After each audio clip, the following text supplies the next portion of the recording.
হচ্ছে fatty liver. অনেক পেশেন্টরাই আমাদের কাছে আসেন এবং জিজ্ঞেস করেন, ডাক্তারবাবু গ্রেড 1 ফ্যাটি লিভার লিখছে বা গ্রেড 2, কি করা উচিত, কতটা বিপজ্জনক, ফিউচারে কি ক্ষতি হতে পারে এটসেট্রা। করা উচিত বলতে এটা বুঝতে হবে যে আমাদের লাইফস্টাইল চেঞ্জেসের মধ্যে যেগুলো পসিবল সেগুলো কিন্তু ফার্স্টে ইম্পর্টেন্টলি করতে হবে।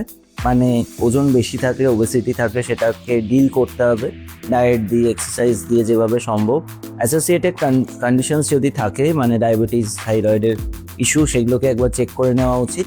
সেগুলো কন্ট্রোল করলে অনেকটা বেটার হয়।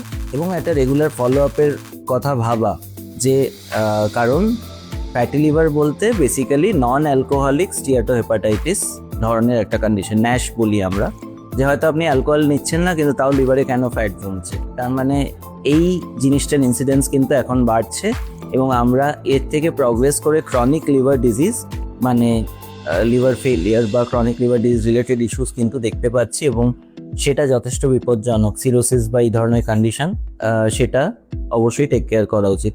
আমি doctor Abhishek Bhowmik, consultant, advance laparoscopic and GI surgeon.